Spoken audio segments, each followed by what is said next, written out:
Hi guys, welcome back to my channel. It's Yvonne from Ginger Chick Rehab. I'm so glad to have you back today.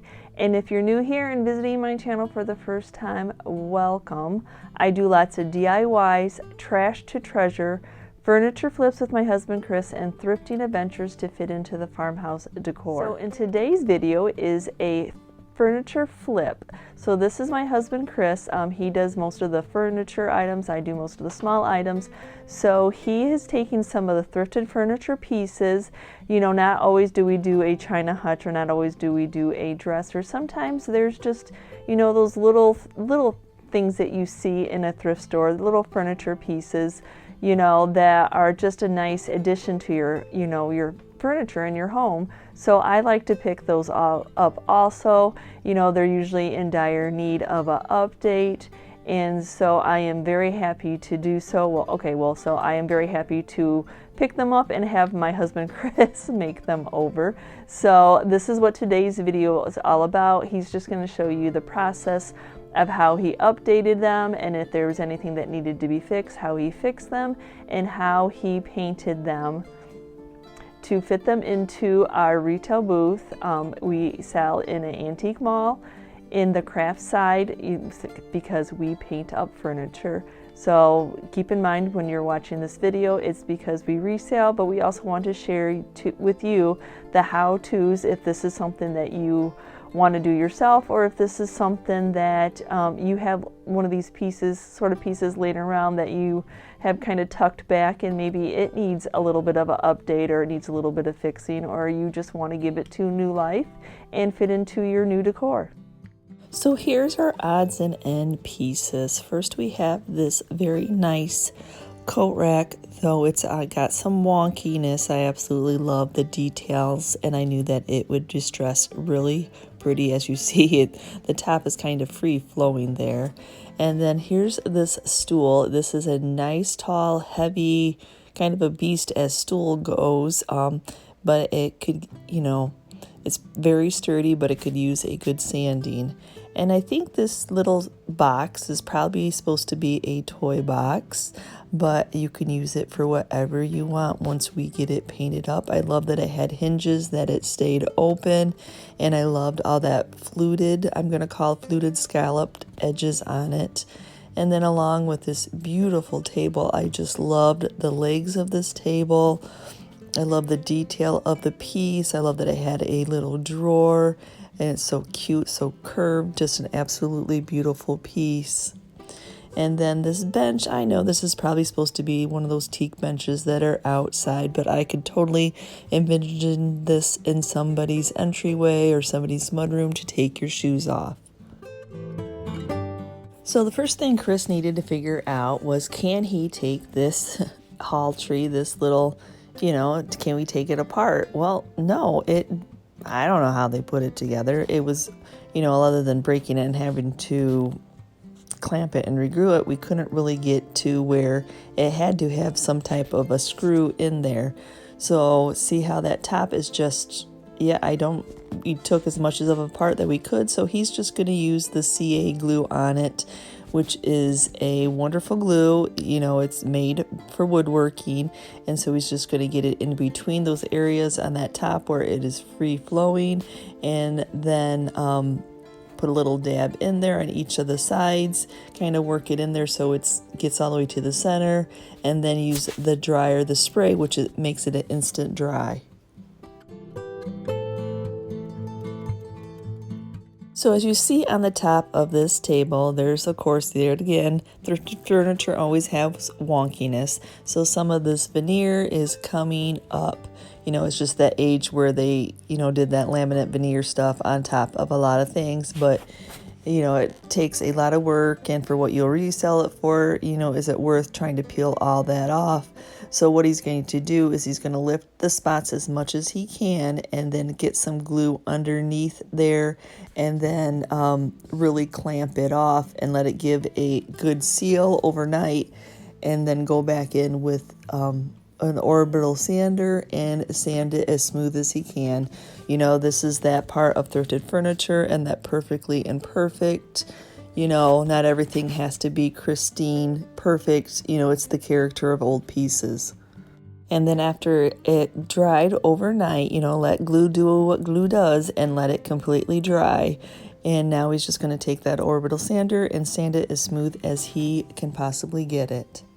And he's probably using, you know, to take a little bit of that wood down, a 150 sandpaper, and then he will work up. The higher the number, the finer the grit, you know, going from the 150 to a 200 and then to a 300 and 400, just so that it's smooth. But right now he needs to take a little bit. You can see where the bumps are sanding off. You know, that's just the way sandpaper works. It goes the higher the number, you know, the softer the grit. I have to say, being patient and letting that glue dry and taking that orbital sander and working your way up on sandpaper definitely was worth it on this beautiful piece. So, and on the back of it is missing a little bit of this decorative molding, but this is towards the back, and we could probably have made something out of wood putty, but then you always have to think about what you're selling the item for. Is it going to make or break somebody buying this item? I don't think so. So now that we believe that all the pieces are fixed and then ready to be prepped with this KRUD cutter. I love the KRUD cutter. It's just a great cleaner for any of these wood products. It just gets any grease, any residue. You know, you really want to prep your items and get them cleaned off so that the paint adheres properly. So now it's on to getting their first paint. So for this table, he's going to be using this ready-to-use black onyx flat that we get from Walmart.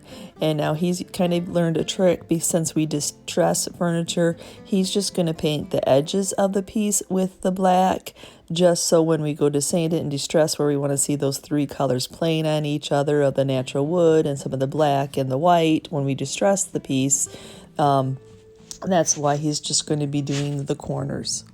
The bottom of this table, he didn't realize that he could pop these little bird claws off the bottom. So, you know, we always say if you could paint anything separately, you know, that gives you the best crisp job. So that's what he's doing now, is removing them so we can get them cleaned and painted separately. So we ended up using that ready-to-use paint in all 4 pieces. He kind of thought that maybe the stool and the hall tree that he would spray paint them. We have purchased a spray painter, but we're a little intimidated quite yet, especially since we're in the new workshop and we don't want to make a huge mess. But so he just went ahead and hand painted it. It's football season, and he absolutely loves to paint when it's football season, and that's why we have ATV in our workshop.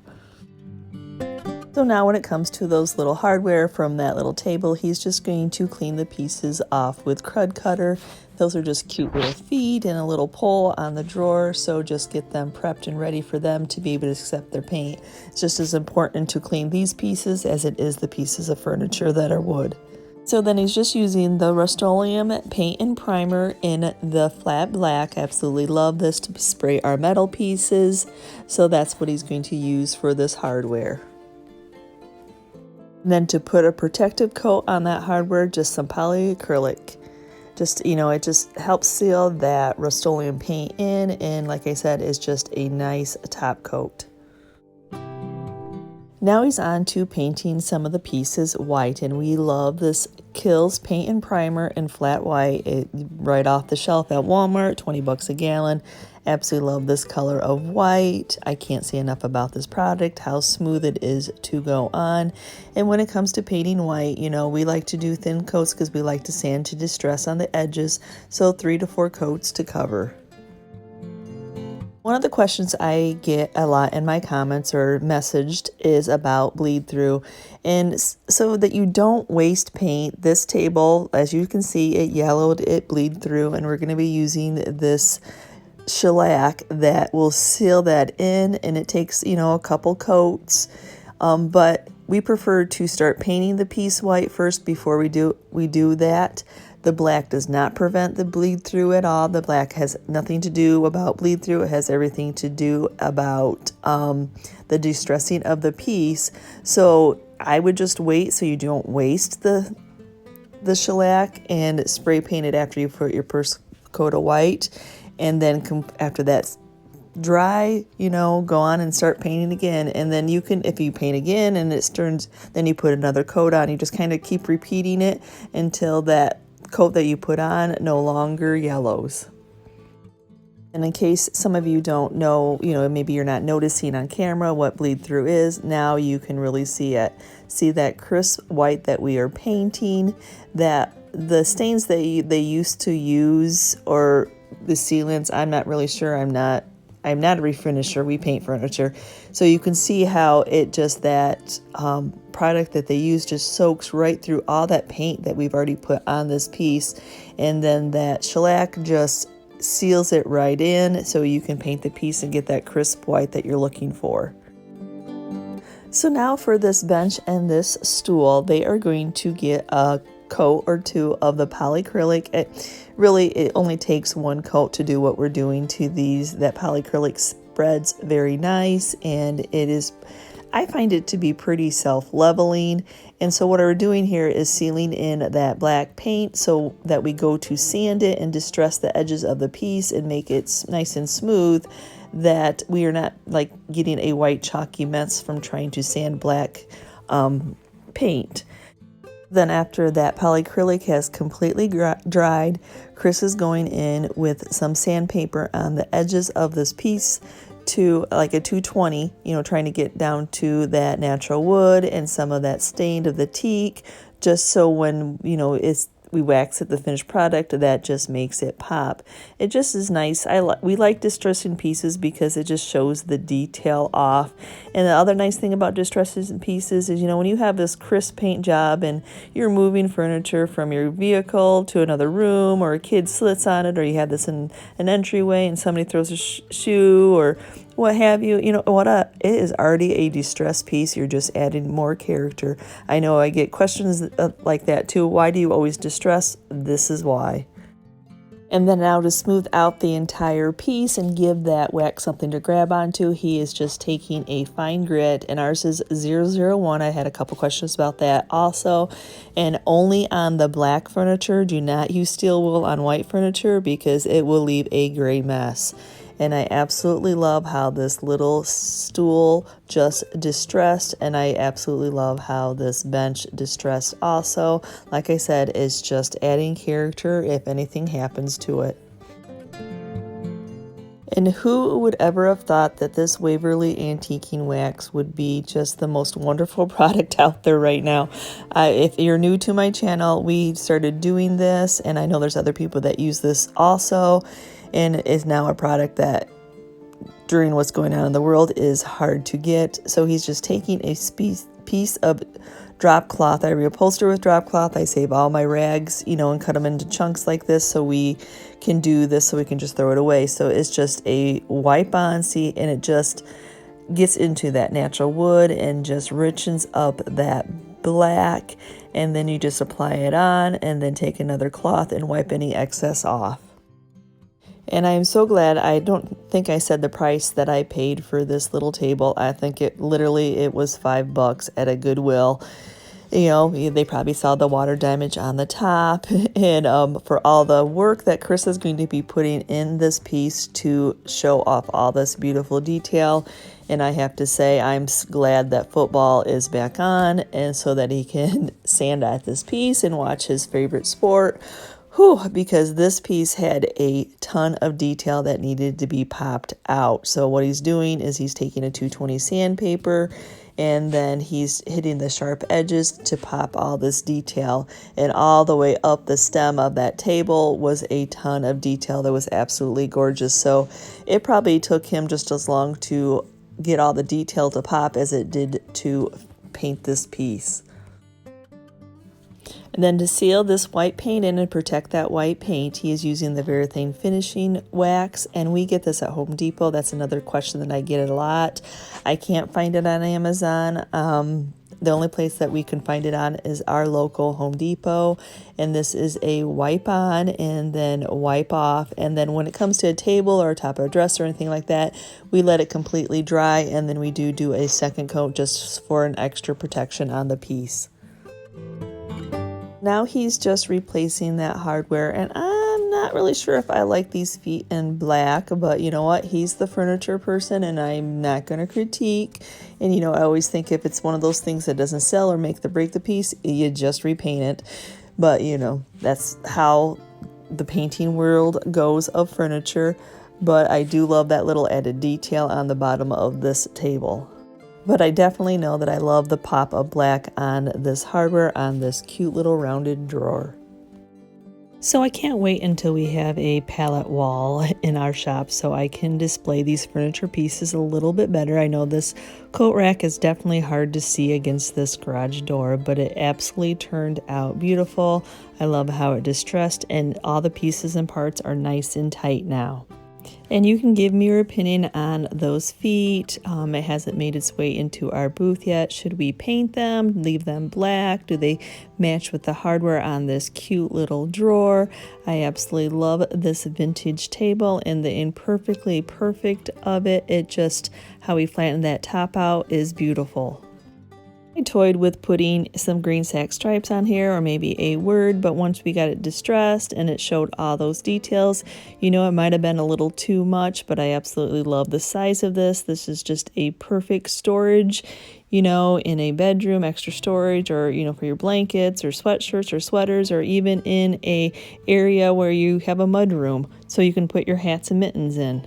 Who doesn't love how this stool distressed? And the same thing, I thought about putting a green sack stripe, both when it is round like that. Sometimes I think it looks a little bit awkward when you go down the sides and keeping it level, but I just think that it distressed beautifully, and this is a nice big stool. So I don't know how you all feel about me painting this teak chair bench. I have a teak one bench on my front porch. I had to paint it white because Michigan winters are not good on this type of furniture.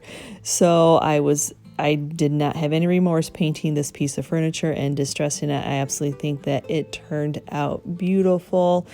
And then I'm always in for sitting on something soft. So of course I had to whip out a cushion, and I am not a professional seamstress, so I did not do the step by step of how I did that, and then added the detailing of the cording that was left over from cutting it off on my drop cloth fabric. But you know, that's for another video. So I thank you so much for watching, and which one of those pieces were your favorites?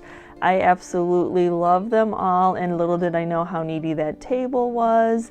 But you know, he is always a good sport to problem solve.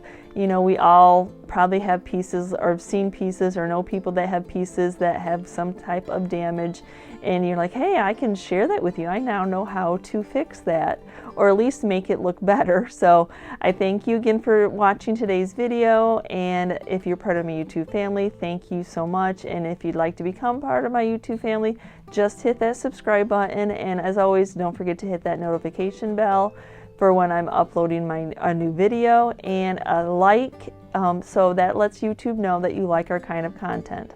Thanks again.